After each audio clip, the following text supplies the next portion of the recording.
Bonjour à tous, j'espère que vous allez excellemment bien. Aujourd'hui, on se retrouve pour parler de l'affaire Julien Alaphilippe, Patrick Lefebvre, Marion Rousse, Pascal Chanteur. Sur les propos qu'a tenu Patrick Lefebvre, je donnerai mon avis. On essaiera de faire un petit résumé de l'histoire qui s'est déroulée en plusieurs actes, j'ai envie de dire. Et puis on reviendra un petit peu sur mon avis là-dessus et sur les conséquences pour Patrick Lefebvre. N'hésitez pas à vous abonner à la chaîne, à réagir dans les commentaires, à mettre un pouce bleu, à partager la vidéo sur les réseaux sociaux, notamment auprès de vos proches, si vous pensez que ça peut les intéresser. Dans les commentaires, n'hésitez pas à me dire qui vous a plu dans cette affaire, ce qui vous a vraiment déçu, ce que vous pensez de Patrick Lefebvre, par exemple. EPS 2.0 juste après, sur les plateformes de podcast. TikTok. Vous avez également les shorts juste après l'arrivée des courses. Si vous avez les moyens et que vous voulez soutenir mon travail, vous pouvez faire un super thanks et je remercie les gens qui le font. Et puis, vous pouvez rajouter la petite cloche, comme ça vous êtes au courant des dernières vidéos qui sortent sur la chaîne. Autant vous dire tout de suite que si vous aimez Patrick Lefebvre, cette vidéo ne va pas vous faire plaisir, je pense, dans les grandes lignes, sans m'avancer énormément. Alors tout a commencé par une sortie dans la presse belge, une nouvelle sortie dans la presse belge de Patrick Lefebvre sur Julien Alaphilippe. Dans les grandes phrases, c'était une interview au magazine flamand Humo. Dans les grandes phrases, on va dire le verbatim, les phrases les plus importantes. Il a eu le droit à la suffateuse. Il mange une grande partie de mon budget, ça c'est quelque chose de récurrent. Julien est un bon gars, mais après avoir signé son méga contrat, on ne l'a plus vu. Je pense que chez lui, il y a eu trop de fêtes et trop d'alcool. Alors, il y a aussi la phrase Julien est sous le couple de Marion Rousse, estime le manager, qui a dit « Ça ne peut pas continuer comme ça, si tu fais encore quelque chose de mal, je te vire sur le champ ». On se demande bien pourquoi elle ne l'a pas fait auparavant du côté de Patrick Lefebvre, qui avait déjà dit en janvier que c'était pas le coureur le plus finot du peloton, Julien Alaphilippe. Là, je vous ai fait la version courte de tous les propos, mais il y en a d'autres. Vraiment, il a été violent. Mais l'alcool, par exemple, ça c'est une première. Il mange une grande partie de mon budget, ça c'est récurrent. Ce à quoi, Marion Rousse a répondu un peu plus tard dans la journée sur Twitter. Elle a dit alors non, je ne bois pas d'alcool, raté pour les fêtes également car avec un petit de 3 ans, c'est un petit peu compliqué, nous préférons être en forme le matin. Elle n'a pas apprécié non plus que le Belge s'attaque à sa vie privée, jugeant cela inadmissible. Vous avez le message sur Twitter. C'est bien pour en mettre en confiance sur un début de saison.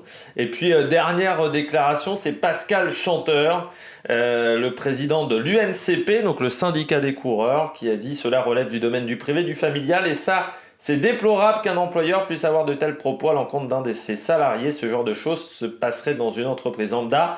Le salarié serait en droit d'aller déposer plainte. Je trouve ça totalement déplacé. Ce genre de propos et d'attitude. Ensuite, il y a l'aspect médical. Lorsqu'il parle de fête de l'alcool, c'est tendancieux. Cela peut être lié à un problème d'ordre médical. Et ça, une seule personne peut en parler. C'est l'intéressé lui-même, pas le médecin de l'équipe, pas son employeur. Si M. Lefebvre avait mis en exergue un tel problème avec le médecin de l'équipe, il aurait dû mettre en place un process autour de Julien avec la médecine du travail. Ça, c'était dans le journal d'équipe du côté de Pascal Chanteur.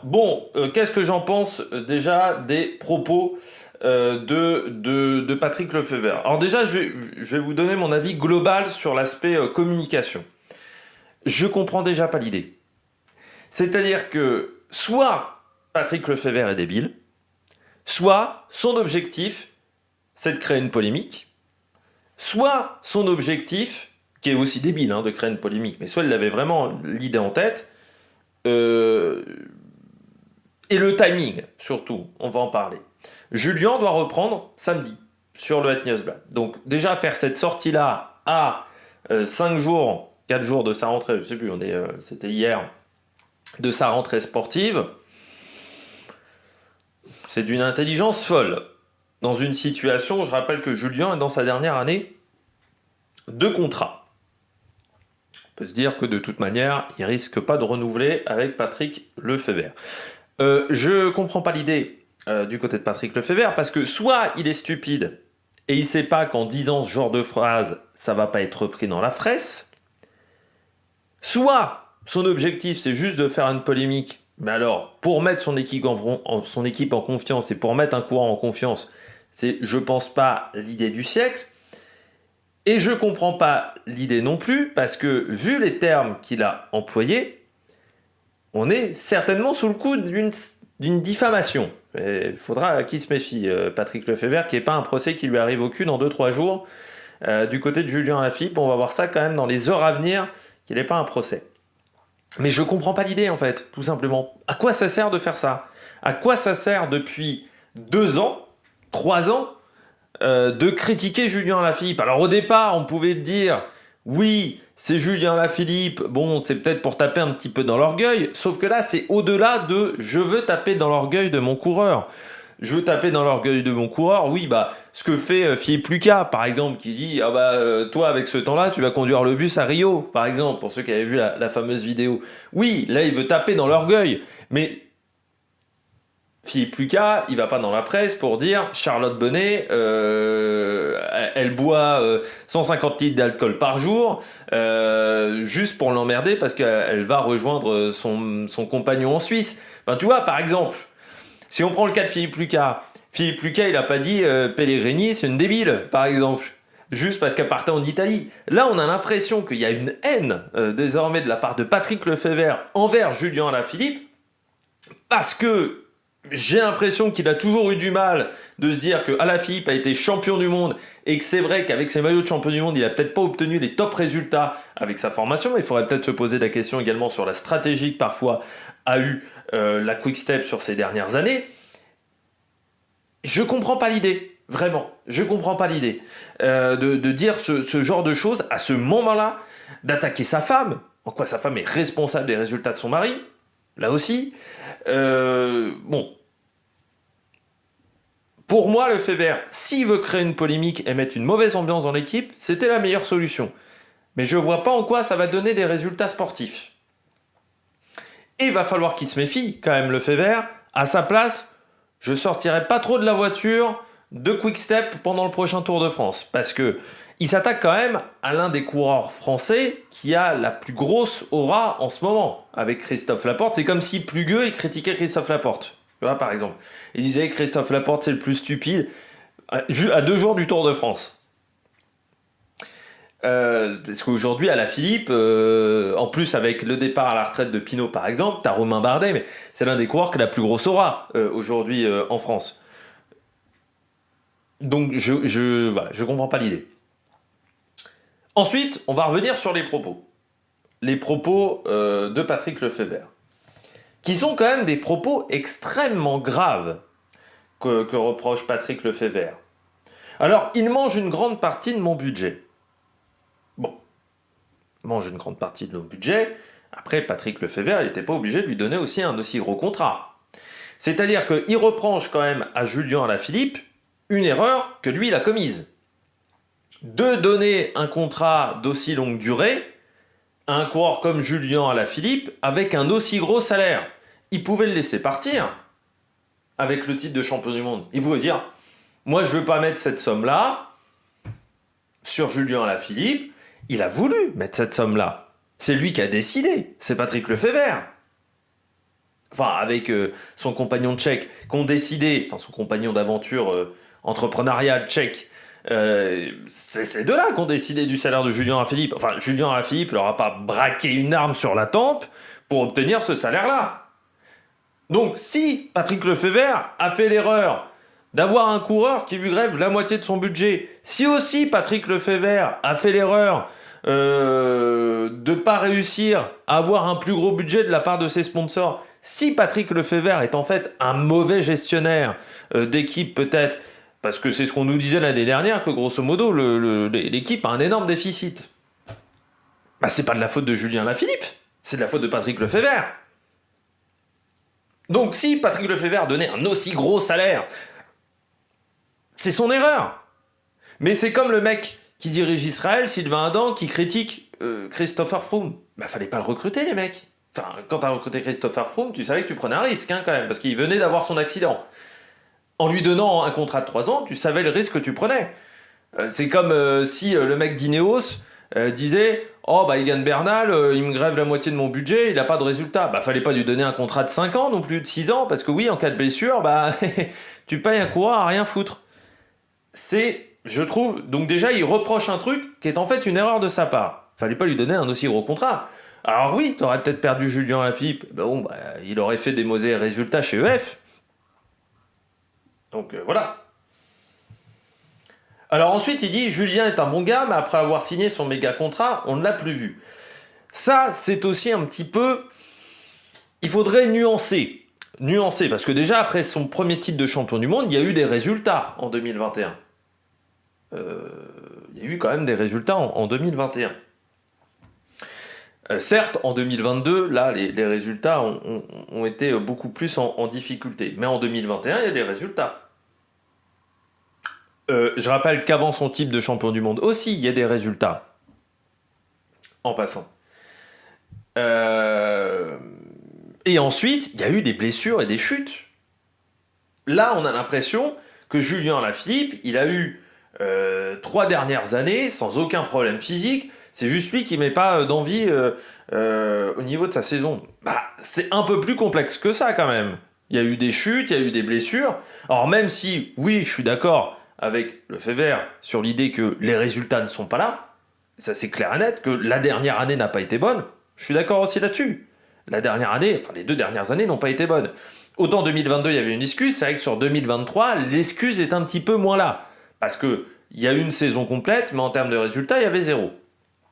Peut-être qu'aussi qu'avec la situation depuis 2 ans, d'avoir un manager d'équipe qui tire à blanc tous les mois ou tous les mois et demi à la manière d'un Bernard Hinault avant le début du Tour de France, ça aide pas quand même pour avoir des résultats. Il le met pas en confiance. Il le met pas en confiance non plus en renouvelant pas le contrat de son cousin. Je rappelle que fin 2023, il a viré le cousin. Franck Alaphilippe n'est plus dans le staff de la Quick Step. C'est pas en faisant tout ça que tu mets en confiance ton coureur. Si tu considères que Julien Alaphilippe est ton coureur numéro 1, alors il faut le protéger et il faut pas lui mettre la pression autant sur les épaules. Sauf que tu fais tout l'inverse. Donc là encore, erreur de Patrick Lefebvre. Deuxièmement, il dit je pense que chez lui, il y a eu trop de fêtes et trop d'alcool. Alors déjà, trop de fêtes, trop d'alcool. On peut avoir quand même des sacrés doutes en sachant qu'il a un enfant qui a 3 ans. Donc c'est-à-dire qu'il aurait fait des fêtes avec un môme de 1 an. Alors soit il a une excellente babysitter, soit c'est quand même très complexe. Mais bon, part de ce principe-là, bah dans ce cas-là tu le vires. Parce que là tu peux le virer. Je pense qu'en Belgique, la faute grave c'est 10. Surtout qu'on peut déceler l'alcool. Parce que l'alcool ça a un impact négatif au niveau de la masse musculaire. Alors je crois, je vais me faire encore taper dessus par les médecins, mais je crois que l'alcool, je sais plus si ça provoque pas une montée des oestrogènes, enfin c'est pas des oestrogènes, mais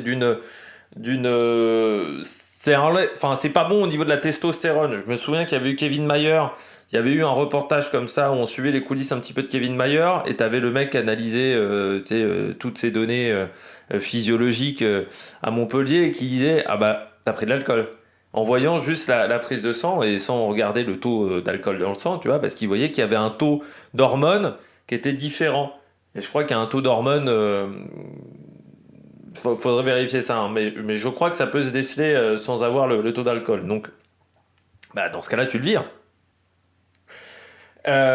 S'il fait tellement la fête et la Java, ça doit se voir également quand il est à l'entraînement. Bah, dans ce cas-là, tu lui mets quelqu'un. Dans ce cas-là, tu le surveilles tout le temps. Si c'est un peu la prunelle, Si c'est la pépite de ton équipe, tu le surveilles tout le temps. Enfin, tu le laisses pas, tu le laisses pas faire ce qu'il veut. Et puis dans le contrat, il aurait pu mettre des clauses qui lui interdisent de faire des fêtes. Mais il y a des clauses dans le contrat, contrat de coureur, tu peux rajouter des clauses. Mais j'ai quand même des gros doutes sur l'alcool. Voilà, sur l'alcool et les fêtes à tout va. Enfin, bon, vous allez me dire, je connais pas personnellement Julien Lafilippe, mais de l'extérieur, j'ai pas l'impression que c'est le mec qui passe tous ses week-ends en boîte de nuit et qui fait des javas dans tous les sens. J'ai pas l'impression également d'avoir entendu des propos de ses équipiers dans ce genre-là. Parce que les équipiers auraient pu parler aussi de Julien Lafilippe, Tim Declercq qui dépue avec le Fever par exemple. Donc il aurait pu parler. J'ai pas cette impression-là. Ensuite, la dernière phrase, donc Julien est sous la coupe de Marion Rose. Ça, je crois que celle-là, c'est la pire. C'est vraiment la pire. Alors déjà, et sous la coupe de Marion Rose, donc c'est-à-dire que Marion Rose serait une sorte de gourou sur Julien Lafilippe. J'ai pas l'impression qu'elle était le gourou de Tony Galopin auparavant. Par exemple. Parce que Marion Rousse a eu un autre compagnon dans le cyclisme. Tony Galopin, j'ai pas l'impression que Tony Galopin était soumis complètement quand il était avec Marion Rousse. Forcément, il fait des concessions de temps en temps, parce qu'il est marié, parce que sa femme a des activités. Forcément, ils ont un enfant. Ta vie, tu la gères pas de la même manière à partir du moment où tu as un enfant, à partir du moment où tu es marié. Bien entendu, de temps en temps, tu fais des concessions, sinon ça sert à rien de se marier. Donc tu fais des concessions, bah oui, sa compagne, par exemple, a fait le Tour de France. Il y a des moments où c'est compliqué au niveau de leur calendrier. Mais de là de dire qu'il est sous la coupe de Marion Rousse, j'ai quand même l'impression qu'il y a un rapport très misogyne dans les rapports, enfin dans les propos de Patrick Lefebvre. C'est-à-dire que, grosso modo, moi de ce que je comprends de ces propos, c'est qu'il voudrait que Marion Rousse, elle soit femme au foyer, elle s'occupe de leur môme, elle nettoie les affaires de Julien Lafilippe, elle nettoie le vélo à chaque entraînement, qu'elle lui masse les cuisses après chaque entraînement. Non, non, et qu'elle s'occupe du môme toute seule. Bah non, elle a une vie. Elle a une vie professionnelle. Voilà, elle fait du boulot à France Télévisions. Elle est aussi, à une époque, elle a été ambassadrice également du Tour de la Provence. Donc non, elle n'a pas à faire tout et n'importe quoi pour son mari. Et en plus, donc, premièrement, c'est misogyne parce qu'il rabaisse Marion Rousse à elle doit être la serviteuse.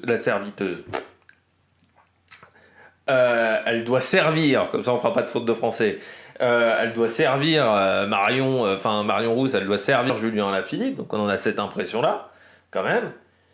Après, c'est pas la première fois qu'il a des propos misogynes, Coco. Patrick Lefebvre. Je rappelle ses propos sur le cyclisme féminin.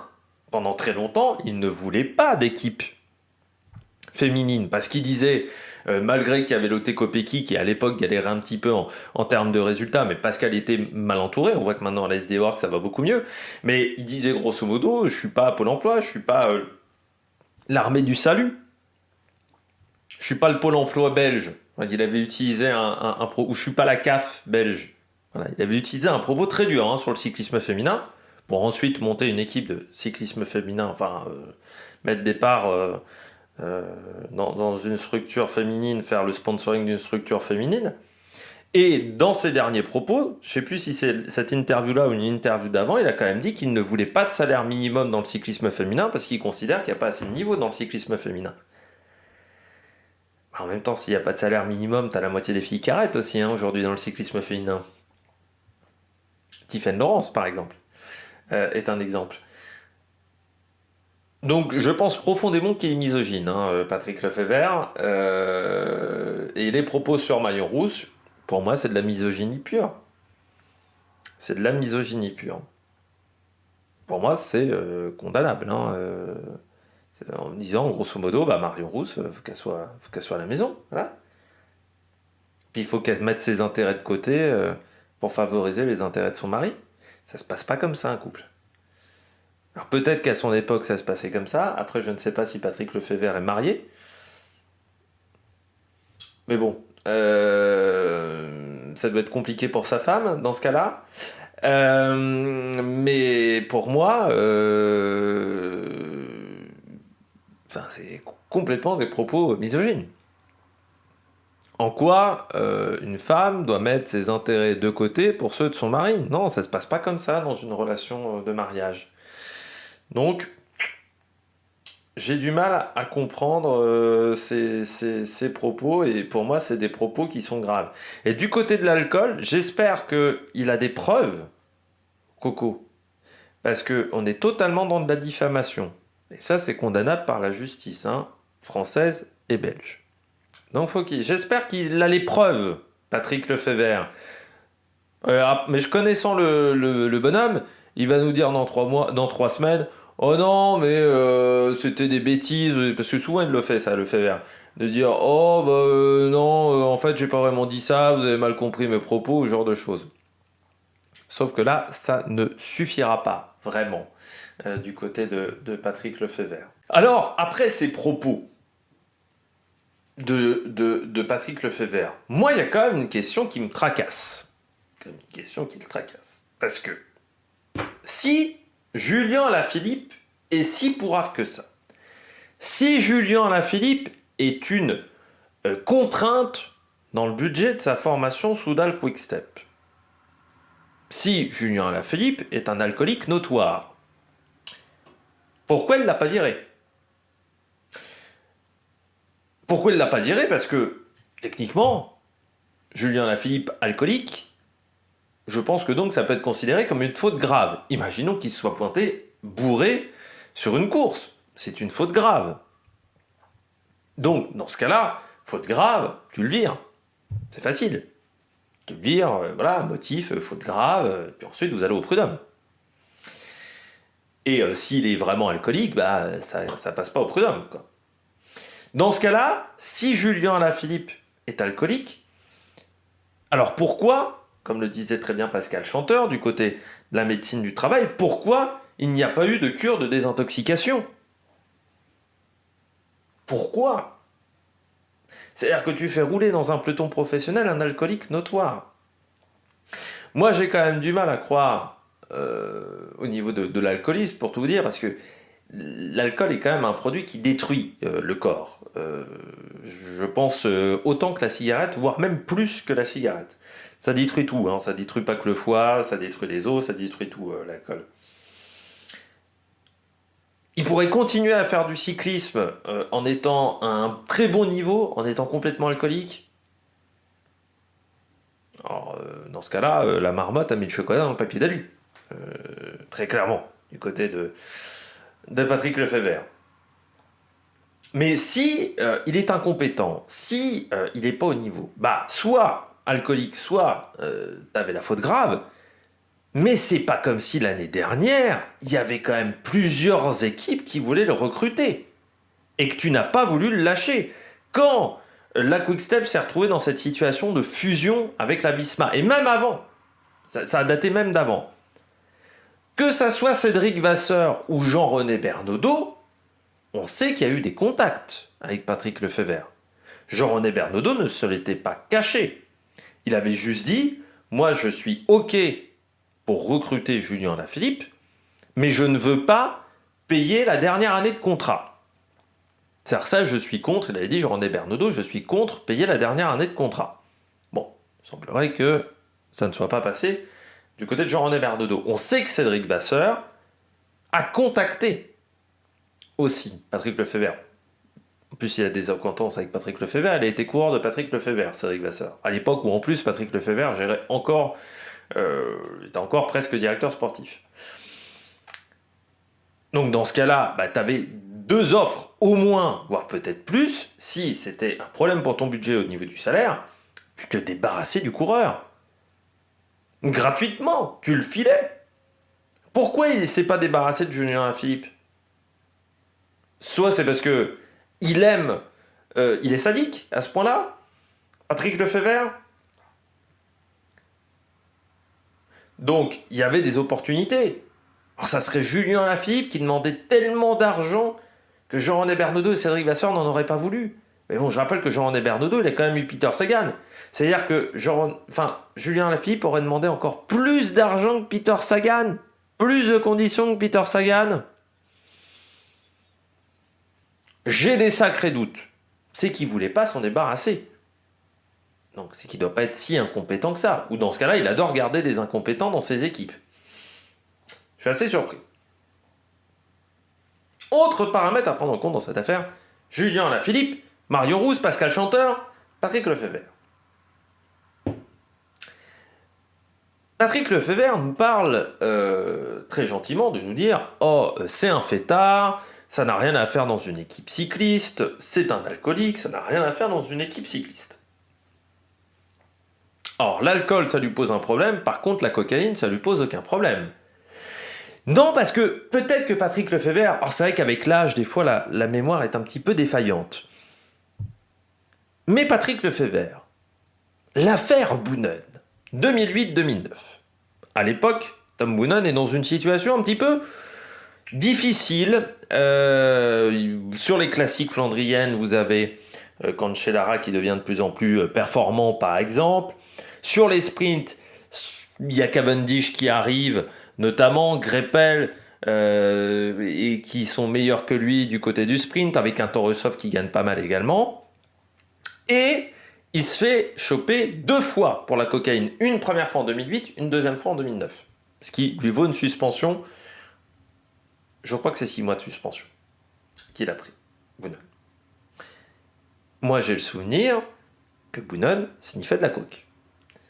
Moi, j'ai le souvenir qu'il avait dit « Mon divorce se passe mal, et donc j'ai tenté de noyer mon chagrin dans la cocaïne. » Je n'ai pas le souvenir à ce moment-là que Patrick Lefebvre avait dézingué dans la presse Tom Boonen. J'ai plutôt le souvenir d'un Patrick Lefebvre qui avait dit que j'étais déçu, qu'il était déçu, mais qu'il l'avait soutenu à ce moment-là.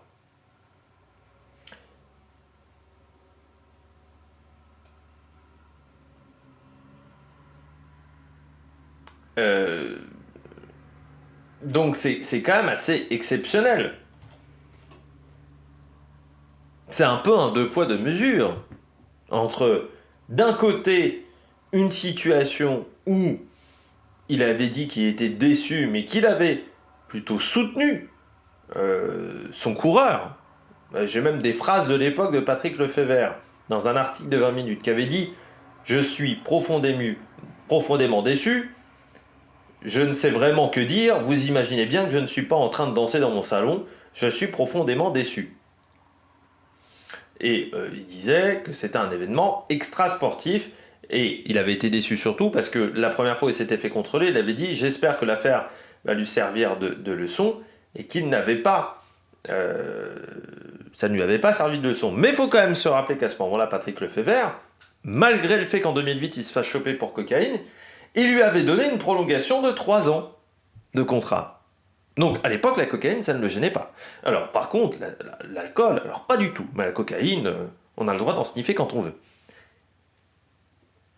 Là, je pense que Patrick Lefebvre, il avait oublié l'affaire Boonen.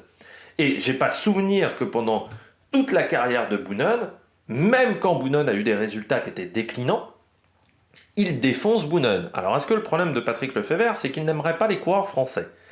Est-ce qu'il soutiendrait beaucoup plus les coureurs belges? Ça, je ne sais pas. J'ai envie de dire que j'ai quand même des doutes, parce que les derniers propos qu'il a eus sur Remco Evenepoel, certaines fois, n'étaient pas très sympathiques non plus. Notamment sur sa programmation de saison. C'était pas très sympathique avec l'entraîneur, notamment de Remco Evenepoel, et Remco Evenepoel. Donc je suis quand même surpris, quoi. Parce qu'il a oublié, Patrick Lefebvre. À ce moment-là, il soutenait plutôt ses coureurs. À quel moment, ça fait depuis 3-4 ans, qu'il a décidé de dézinguer Julien Alaphilippe, mais qu'il dézingue un petit peu tout le monde dans son équipe quand même, parce qu'il avait tapé sur Tim de Klerk aussi, j'ai le souvenir. En ce moment, il défonce, quoi.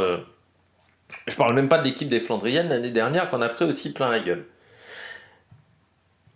Donc c'est quand même un petit peu terrible. je trouve. Et c'est là où on peut se poser la question de Patrick Lefebvre. Patrick Lefebvre, parce que certains le défendent depuis aujourd'hui en disant « Oui, Patrick Lefebvre, c'est quand même un mec qui a eu des résultats ces dernières années, c'est un mec exceptionnel, qui a quasiment créé le cyclisme professionnel, on est à deux doigts chez certaines personnes. » Déjà, c'est la fameuse phrase « Faut séparer l'homme de l'œuvre ». Moi, je ne sépare pas l'homme de l'œuvre. C'est les gens qui pensent ça, il faut séparer l'homme de l'œuvre. Ouais. Oui, mais c'est Gérard. Par exemple, Gérard Depardieu. C'est pareil, l'homme de l'œuvre. C'est bizarre, hein, mais un certain qui était extrêmement bon plombier aussi, hein, à une époque. Marc Dutroux, il faisait une plomberie fantastique. Donc, du côté de Patrick Lefebvre, moi, je le compare tout le temps à Jean-Michel Aulas. Parce que dans un cas comme dans l'autre, il y a quand même beaucoup de casseroles. Alors oui, il y a eu des choses bien qui ont été faites, d'un côté comme de l'autre. L'avantage, c'est qu'Aulas, je pense, est quand même moins misogyne que Patrick Lefebvre. Mais il y a quand même énormément de casseroles. Ils n'ont pas tout réussi dans leur carrière. Et du côté de Patrick Lefebvre, il a eu quand même, à une époque, c'était l'un des plus gros budgets du peloton, il y a 15 ans. Il y a 15 ans, la Quick Step, c'était un budget qui était énorme par rapport à certaines formations. Avant qu'Astana arrive, c'était avec la T-Mobile, t'avais T-Mobile, il avait quasiment le même budget que Discovery à l'époque.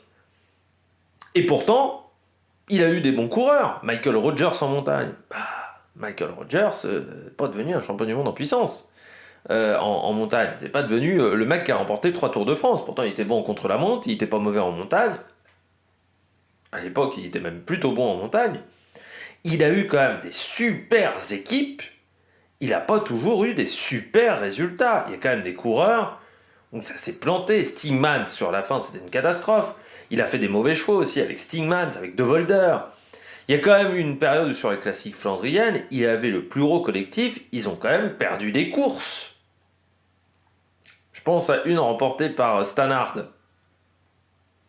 Un gros plantage. Mais ils ont quand même raté des victoires. Donc quand on nous dit Patrick Lefebvre, c'est quasiment le plus gros manager de l'histoire du cyclisme, non. Il a eu déjà des super coureurs, donc c'est sûr que quand tu as des super coureurs, c'est quand même plus facile d'être un très bon manager. Mais moi, par exemple, je considère que Marc Madiot a plus fait pour le cyclisme que Patrick Lefebvre.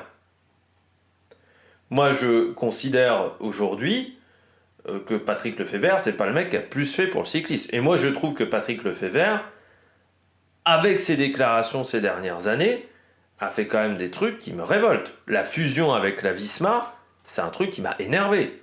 Parce qu'il n'avait pas prévenu des coureurs, par exemple. Ça, c'était il y a 6 mois, hein. C'était pas il y a 40 ans.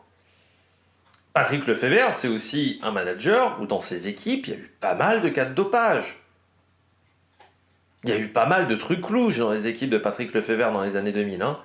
Tout n'était pas propre dans la formation de Patrick Lefebvre. Je parle pas que de Boonen.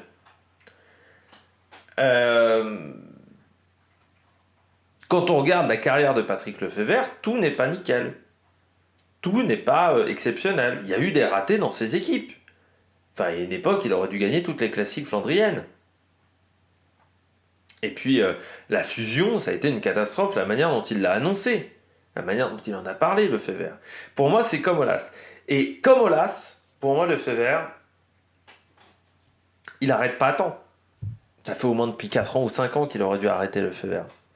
Ça fait depuis 4 ans ou 5 ans où il fait des bêtises, où il fait des conneries. Il a fallu attendre combien d'années pour que Remco Evenepoel il ait une structure solide autour de lui pour gagner un grand tour? Il faut attendre 7 années pour avoir l'arrivée de Landa, par exemple. Jusqu'à maintenant, Remco n'avait pas les meilleurs coureurs en montagne autour de lui. C'est une erreur de Lefebvre. Énorme erreur de Lefebvre. Le dernier Tour de France de Quick-Step a été catastrophique. Enfin, heureusement qu'il y a eu un Danois pour les sauver du marasme. Mais sinon, c'était une catastrophe. Et j'ai envie de dire que heureusement qu'il y a eu Van Wilder sur le Giro, qui sauve la mise aussi. Et bon, sur la Vuelta, heureusement que Remco s'est remis dans le bain tout de suite. Parce que si Remco n'avait, tu sais, par exemple, avait fait une dépression, avait abandonné après son coup de moins bien, la course aurait été compliquée pour Patrick Lefebvre. Donc aujourd'hui, il faut arrêter de dire Patrick Lefebvre, c'est un génie du cyclisme. C'est pas un génie du cyclisme. Moi, je considère par exemple qu'un Dave Bradford, quand il a créé Sky, il a vraiment créé un truc qui a révolutionné le cyclisme aujourd'hui. La manière de courir de la Sky, la manière de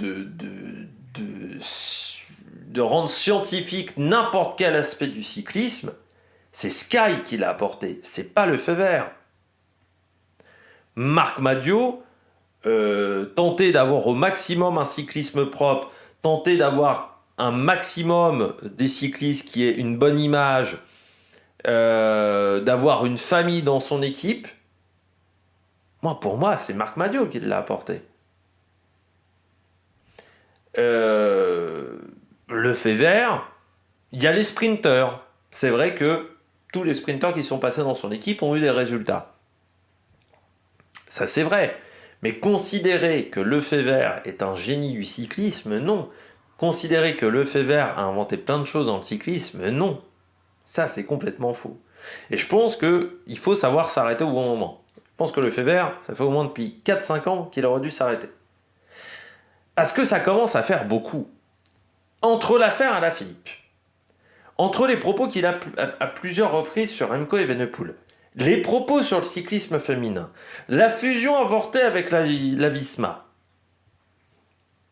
tous ces éléments-là se rajoutent quand même.